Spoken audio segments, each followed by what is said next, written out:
Hello, I'm Bud McCord. I'm here in Brazil, South America. Welcome to our study, which has been entitled Answers That Satisfy. Author E. Stanley Jones has convinced me that one of the problems that we face as disciples of Jesus Christ is that we don't have answers that truly, profoundly satisfy our inner life so that we can be effective and rest and deliver love as God would have us to deliver love. So over the years, I've developed a list of 49 questions and answers that I found useful in my own life of keeping me focused and calm. So far, we've been looking together at these. The first question is, what is the Christian life? What is the Christian life? And the answer that has been satisfying me and continues to satisfy me is this: the Christian life is a person, and that person is named Jesus Christ. That's deeply satisfying to me. Where is the Christian life? It is in every believer. Christ in us, the hope of glory. That's very satisfying to me, that whenever I look into the eyes of any disciple of Jesus, I can see in them, in their life, Christ in them, in every believer.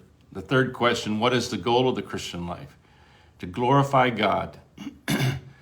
To glorify God by making our love continuous, or better said, I think right now would be to receive the perfect love of Jesus in my life so I can deliver it continuously to other people. How does the Christian life work? It works like DNA. It's a new birth. It's a new beginning. It's a gift from God that we have been given the power to become sons and daughters of God. And number 5, what is the fuel of the Christian life? It is satisfaction found in God, received constantly by faith, receptivity. We talked about that yesterday. And the question for today is, what is the enemy of the Christian life?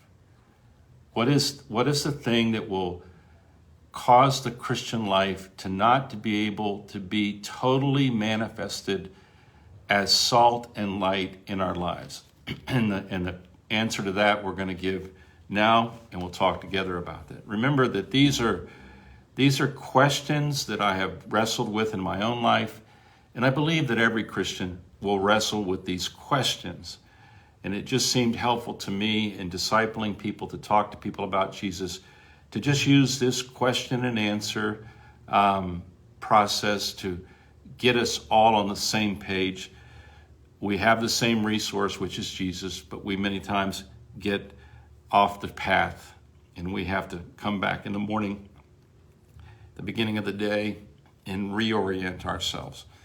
So what is the enemy of living the Christian life?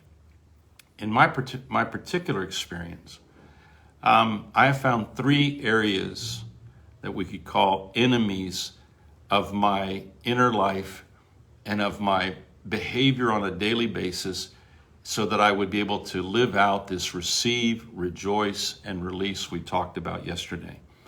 Number 1, and this is talking about my own personal life, and I'm assuming that would be true in most of our lives, if not all of our lives. The enemy to the manifestation of the Christian life that is in me, that is in you, this process of faith, hope, and love, receive and rejoice and release, is a lack of attention. It's a lack of attention. Stanley Jones may have been the first to say this, I don't know, or maybe he got it from somewhere else.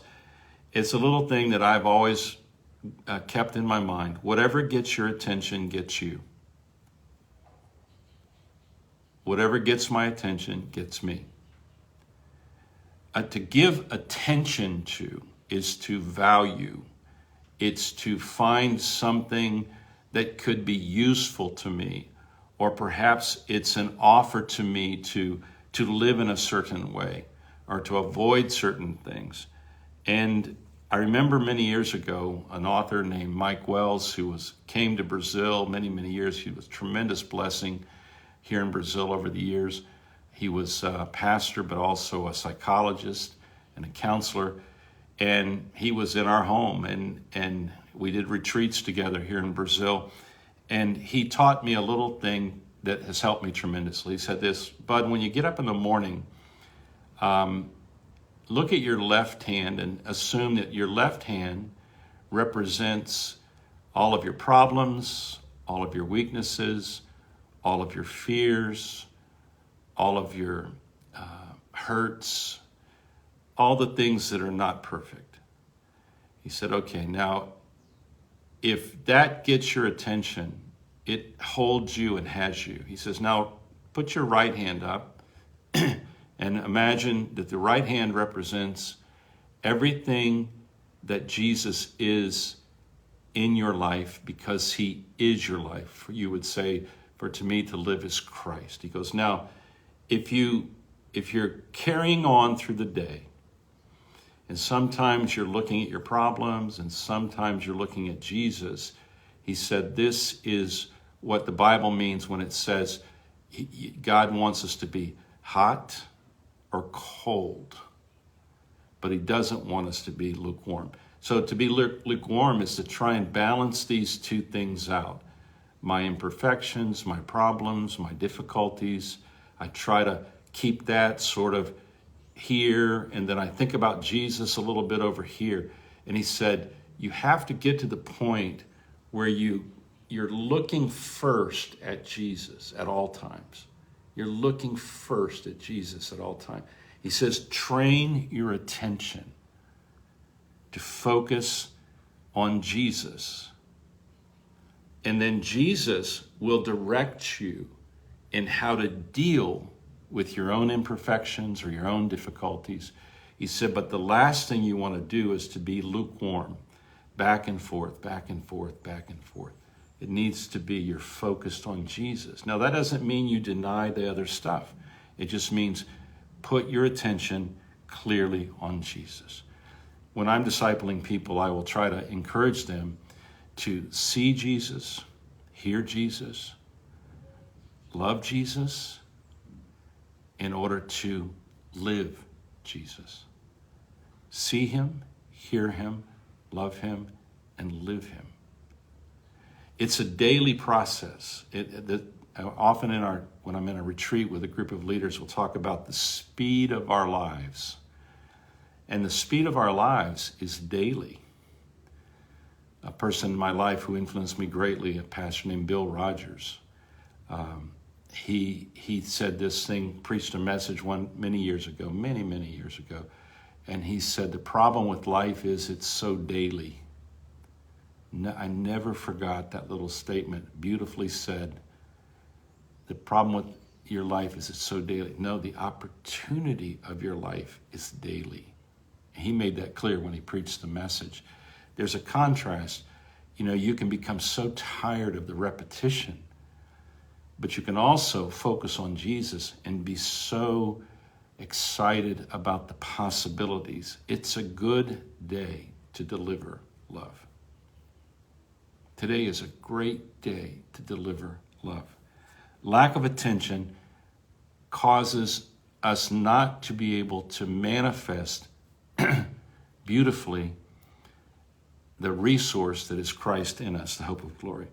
The second thing that he talks about that I found to be a thing that stops the true flow of the receive, rejoice, and release, and that's what's called a divided mind. The author, Stanley Jones, taught me through his writings that in the Sermon on the Mount, at the in chapter 6 all the way through chapter 7, verse 3 or 4, he says this. He says, the divided mind is the enemy of living the Christian life, living Jesus, the divided mind. And it's very simple once you see it, is in chapter 6, in the beginning of chapter 6, in the Sermon on the Mount, he says, if you're going to be generous and give away alms or be generous with the poor, he says, don't do that to be seen of men. Don't do that. He said, look, do this in secret. Don't call attention to yourself. That's a divided mind. He said, if you tell everybody how generous you've been, and in today's language, let's put it this way: don't take a selfie of you being generous. Don't take a selfie of you being generous. It'll divide your mind. And he said, and if you do that, then God says, okay, that's over. You got your reward. He goes on, and the next illustration is when you pray, don't just keep repeating the same thing over and over like the pagans do. God knows what you need. You see, if you're repeating everything over and over and over as if God is hard of hearing, well, then your mind is divided. You don't consider God to be enough. He goes on and talks about money. He talks about all kinds of other things. And your mind is divided. So what are the things that keeps me from being able to live faith, hope, and love? What are the things that keep me from being able to live today in a highly effective way, delivering love, glorifying God? First thing is a lack of attention, or attention on the wrong things. I should be focused 100% on Christ. We look not at things which are seen, but things that are not seen. The things that are seen are temporary. Lack of attention. And then a divided mind. A divided mind. If you feel like your mind is divided and you're trying to balance out the secular and the sacred, forget the secular and go straight to the main idea. Sounds like somebody's got a problem. The police or something is here. Okay, the last thing, underestimating Jesus. The third thing, underestimating Jesus. Oswald Chambers says that the greatest sin a Christian can commit is to be filled with self-pity.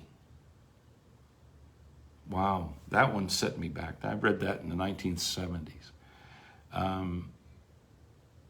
To be filled with self-pity is the greatest sin that a Christian can commit. What did he mean by that? It means this: if I am in the grip of self-pity, that means that my estimation of Jesus is that he is incapable of helping me to weather that storm.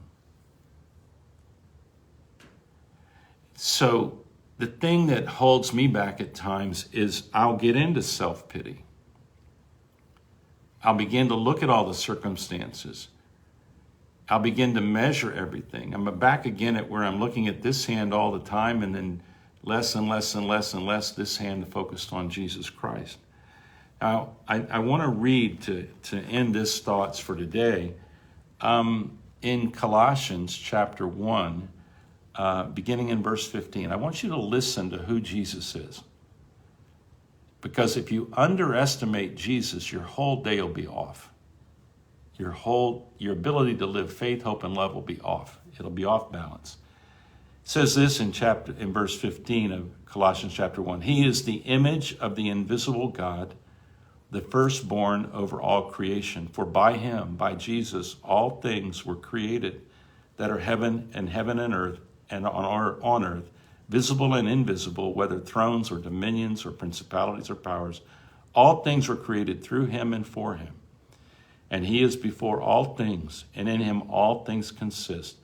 And he is the head of the body, the church, who is the beginning, the firstborn from the dead, that in all things he may have the preeminence. For it pleased the Father that in him, in Jesus, all fullness should dwell, and by him to reconcile all things to himself, by him whether things on the earth or things in the heavens, having made peace through the blood of his cross. Now, if you read that and say, okay, this is the true estimation of who Jesus is. Now compare that to the estimation that you have of Jesus for this day. I could put it in a little bit of a different way. What resource will you live from today?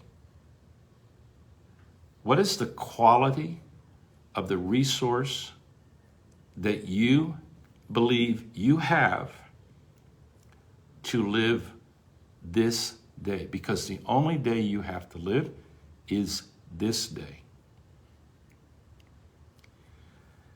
If your estimation of Jesus is where it should be, then you can understand what he meant when he said, in the world you will have tribulations, but be of good cheer, I've overcome the world.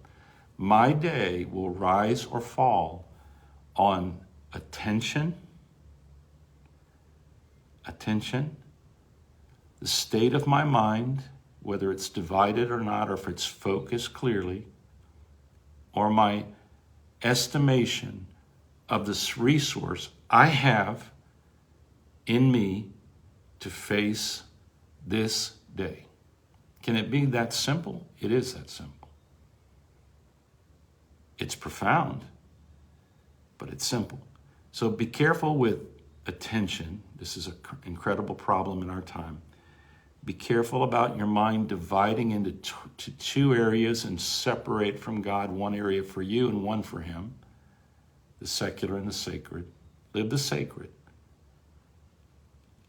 And then finally, don't start a day without evaluating the quality of the resource that you're going to live from today. This may take a while in the morning to get oriented. It may take a while, and it'll go on all day long. That's why he says, lead us not into temptation, but deliver us from evil. It is a battle. It's a battle for attention. It's a battle for a single mind. It's a battle for estimating Jesus correctly as our resource for living. Hey, have a great day. Jesus already won this battle. Rest in him and release to the world the love that it needs today. God bless.